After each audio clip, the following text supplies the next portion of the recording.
it is not surprising that disfigured soldiers are viewed differently from their comrades who sustained other types of injuries. For centuries, a marked face was interpreted as an outward sign. People often associate facial irregularities with the devastating effects of disease such as leprosy and syphilis, or with corporal punishment, wickedness and sin. In fact, carried with such a stigma that in French, combatants who sustained such wounds during the Napoleon Wars were sometimes killed by their comrades who justified their actions, that they were sparing these injured men from further misery. The misguided belief disfigurement was a fate much worse than death, and it was still alive and well on the eve of the First World War. A face is usually the first thing we notice about a person, and it can signify gender, age and ethnicity, all important components of an identity. And it can also convey personality and help us communicate with another person. The infinite subtleties and varieties of human expression comprise an emotional language of their own. So when a face obliterated, there's key signifiers that can disappear with it.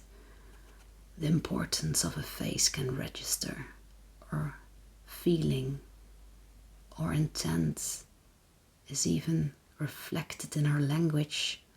We must attempt to save face and not to lose face.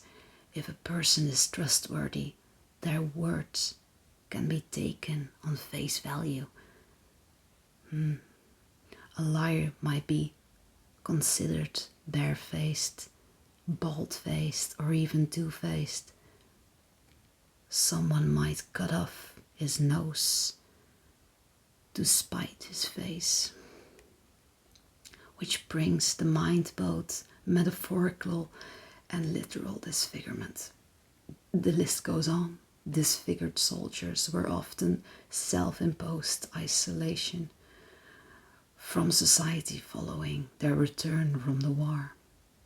The disrupt transformation from typical to disfigured was not only a shock to the patient, but also to his friends and family.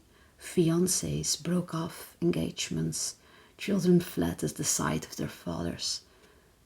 One man recalled that the time a doctor refused to look at him due to the severity of his wounds. These reactions by outstanders could be painful. Robert Ted Mackenzie, an inspector of convalescent hospitals for the Royal Army Medical Corps during the war, wrote that disfigured soldiers often became victims of melancholia, leading in some cases to even suicide. They were often left as shattered, as their faces robbed of their very identity. In France, they are called the broken faces, while in Germany they were commonly described as 𝔸𝕊𝕄ℝ, twisted faces, or Mensch ohne Gesicht, man without a face. Das Gesicht installen, the twisted faces. Le gueules cassai, I don't know French, okay.